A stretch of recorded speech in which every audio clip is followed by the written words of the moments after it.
Welcome to my parlor, weary soul. I can tell by the look of confusion on your face that you don't know where you are.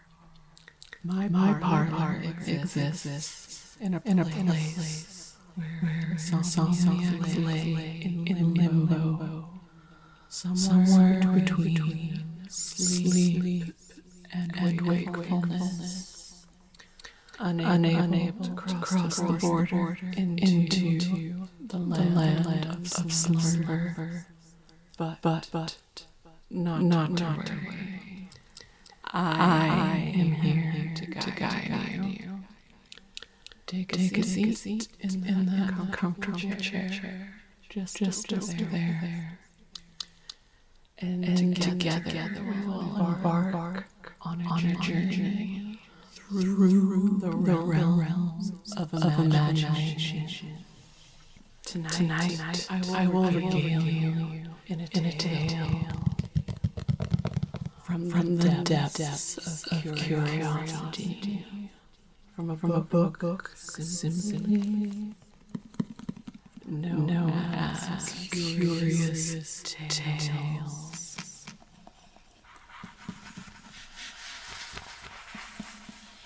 This story is called An Amphibious Affliction.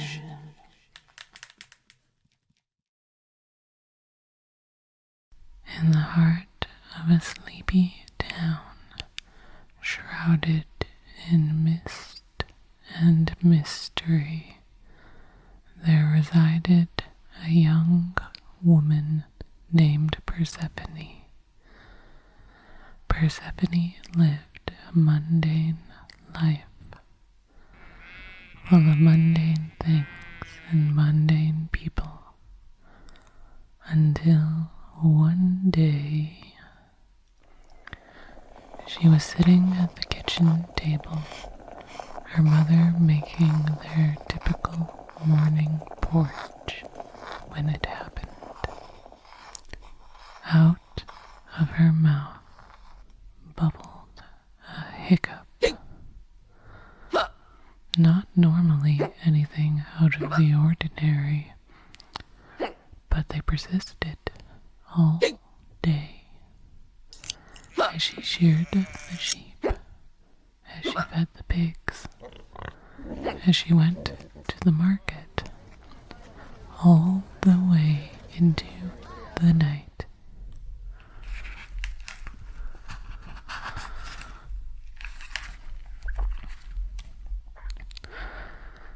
The next day, she had forgotten about the previous day's ordeal until they were still there. Her mother tried every remedy she knew to help her, exhausted every possibility, but still they persisted. They continued for days, weeks, months.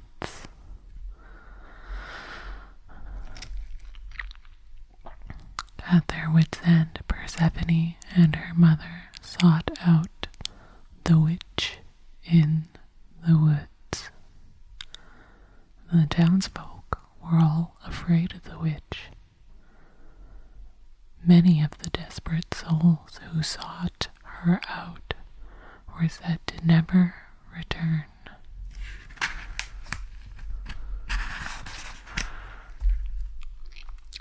With much trepidation, they made the long walk through the gnarled forest, leaves crunching beneath their feet, and twigs snapping as they sagged on their cloaks. Tattered and bloodied, they reached the witch's cabin in the late hours of the night. Candlelight glowed from the the windows, and a plume of smoke rose from the chimney. Persephone stood at the door, gathering the courage to knock, when, hiccup, she covered her mouth. A small, raspy voice from inside said, "That's a nasty case of the hiccups you have there. Come inside and we will see if old Broomhilda can help you."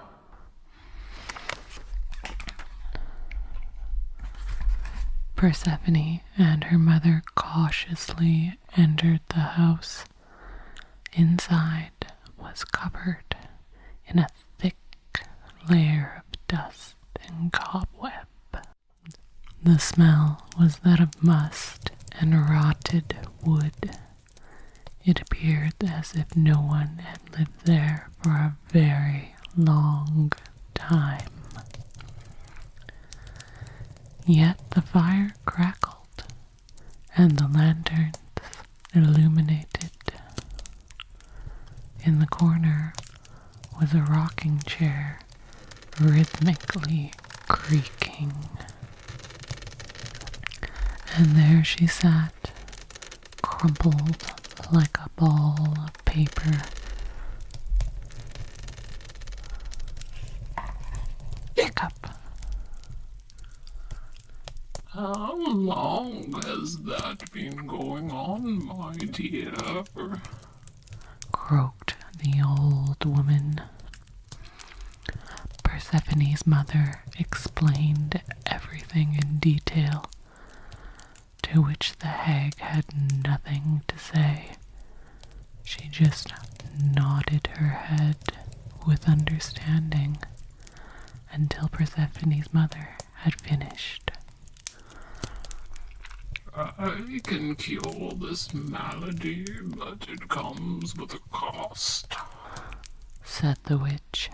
"Anything, we will pay, anything," exclaimed Persephone's mother.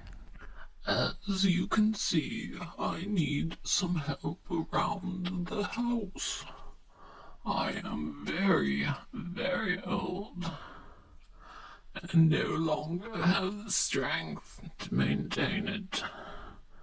It would require you to stay here with me." She pointed her freakishly long, bony finger at Persephone's mother.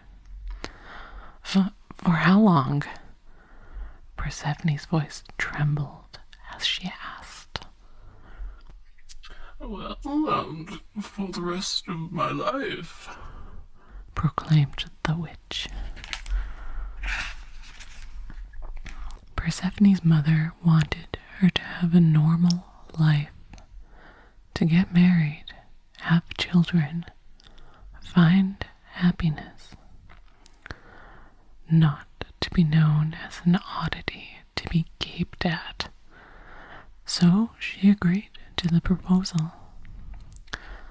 The crumpled up woman slowly rose from her chair, revealing her ghastly height and long, uncanny limbs.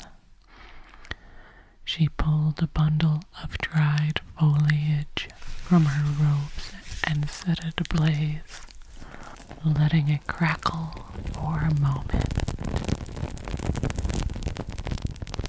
then snuffing it out in the palm of her hand. Noxious smelling smoke feathered into the air. The crone waved around the embering bundle and began chanting.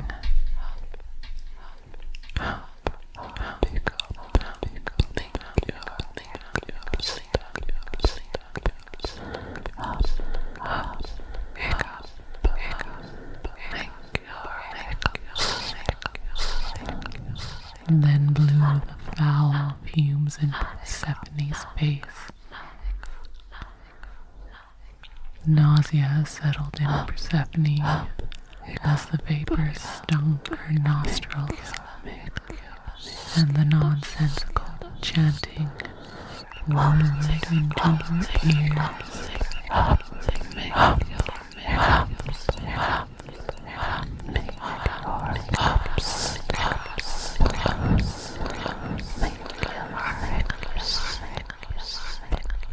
The world turned as she slipped away from consciousness.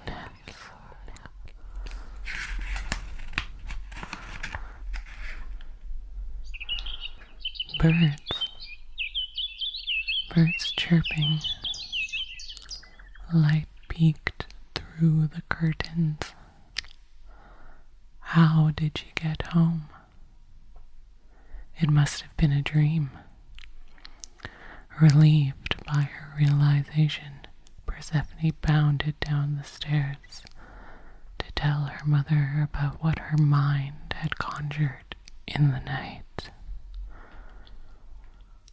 The kitchen was empty. She should have been there, making their morning porridge, but she wasn't. She must be out feeding the pigs. Persephone ran outside. Her mother was nowhere to be found. Maybe she was still asleep. That had to be it. She flung open the door to her mother's room, but her bed laid empty. Stunned, she sat back down in the kitchen. Her gaze settled on the entranceway where her tattered cloak hung and her muddied shoes rested. Just hers, though. Her mother's cloak and shoes were missing. The horror set in. It wasn't a dream. Her mother was gone.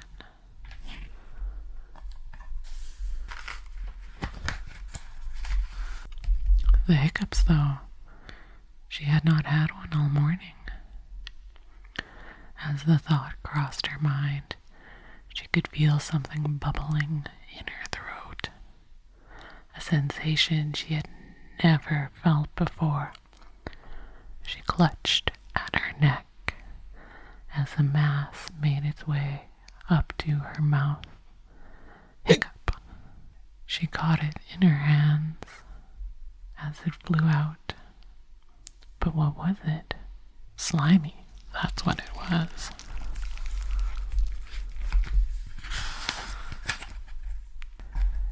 She slowly opened her hands, and it hopped out with a ribbit. It was a frog. She stood up, shocked. Did that really happen? But as if the universe heard her, it happened again, confirming her new reality. Hiccup! Another frog catapulted from her mouth with a splat on the table. The two frogs hopped around the kitchen, not knowing what to do. She grabbed the broom and swept them out the front door. And then she sat in the corner and sobbed. That evil old hag had tricked her.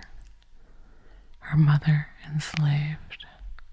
Her hiccups went from a nuisance to revolting.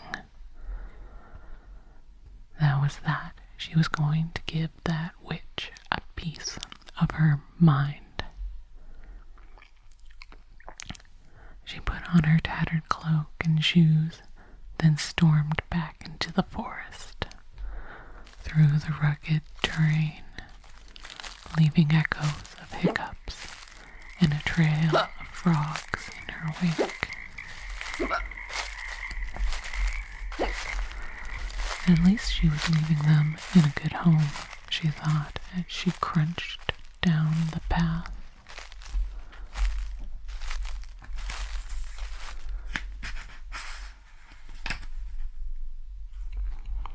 Finally, she reached the spot where the cabin ought to be, but it wasn't just a cobblestone ruin, a ghostly silhouette of the vanished dwelling. Stumbling through the rubble, she made her way to where the fireplace rested. The stone was still warm to the touch. They had been there. It was real. Broken-hearted, Persephone began the long journey home. In the early morning, she reached her solitary abode. Exhausted, she crawled into bed and slept for what felt like an eternity. She woke to the sounds of birds chirping and frogs croaking. Life had to go on. The sheep still needed shearing, and the pigs still needed feeding. She took the broom and swept the frogs down the stairs and out the front door. She made her morning porridge and hastily shoveled it in her mouth between hiccups and frogs. She completed her chores and decided enough wool had been gathered to bring to the market. What was she to do about the frogs, though?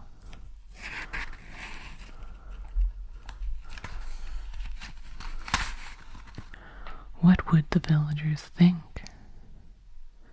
It would be such a humiliation. She clutched a large leather satchel, resolving that whenever she felt a frog hiccup coming on, that she would do so into the bag.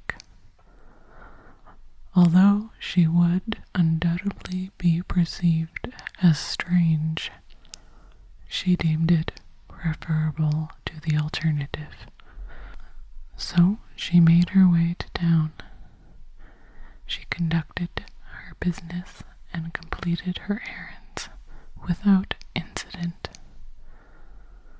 The odd look was given to her. All in all, it was a successful outing. Feeling confident, she decided to stop at the bakery for a pie.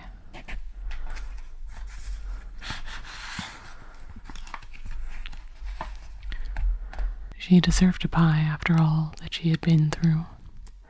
She chose an apple pie. It was her mother's favorite. As the clerk was handing her the pie, she felt it. It came on fast.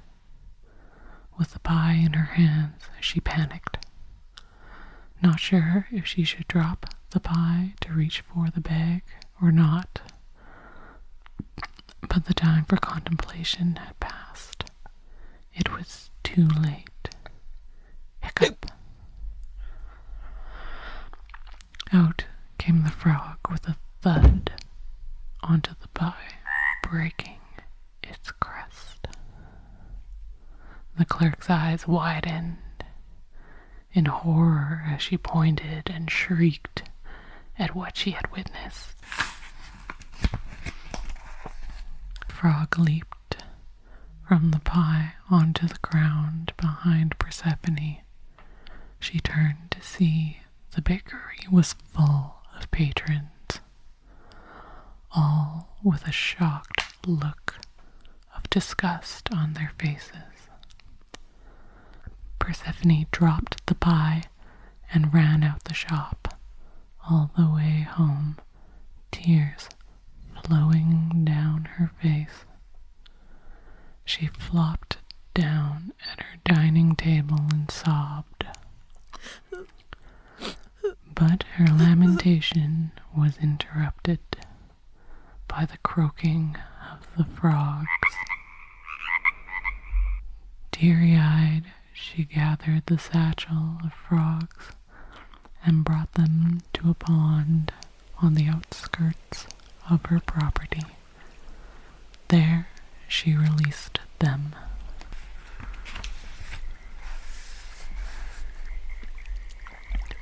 At the water's edge she sat, defeated, blankly staring, disassociated from reality. Eventually, cold set in, and it was time for her to seek the comfort of a warm bed.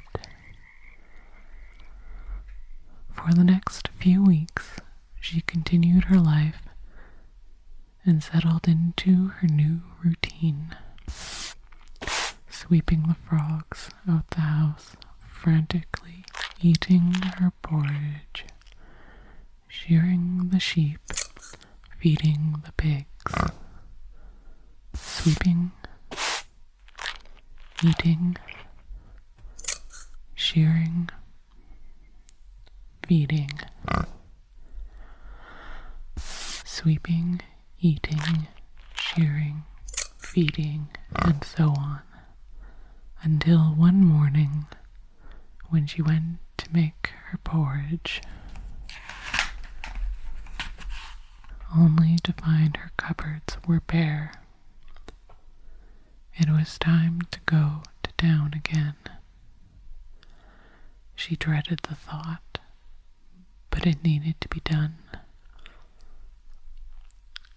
She gathered up the wool and her courage, then grabbed what would now be deemed her frog bag, and was off to town. As she arrived, the townsfolk gawked and whispered to each other. It was all too much for her to take.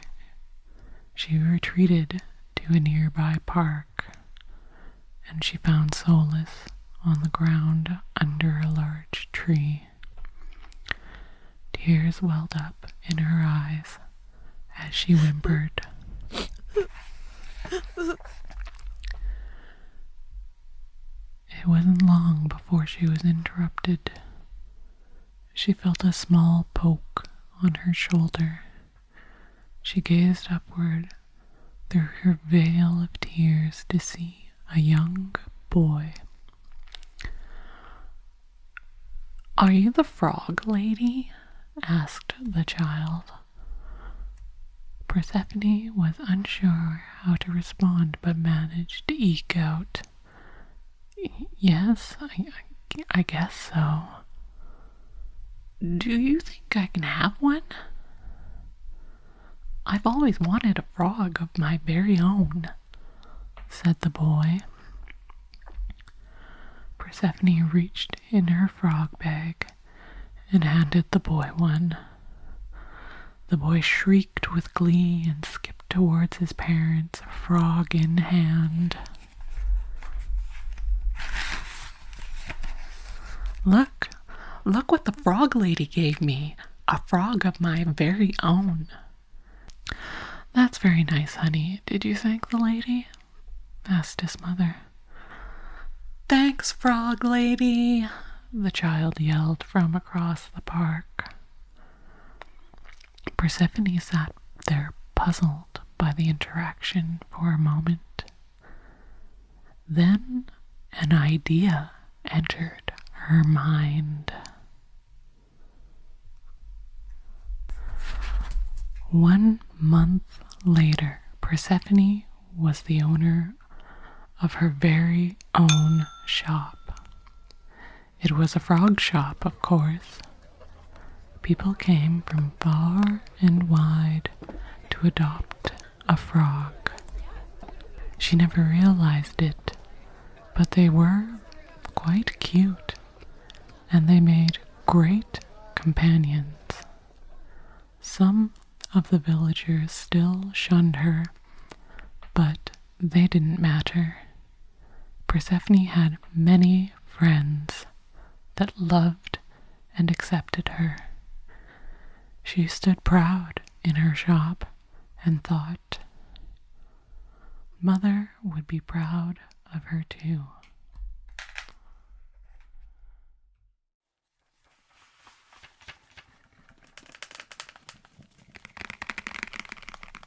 This concludes our story for the evening. Rest well, weary soul.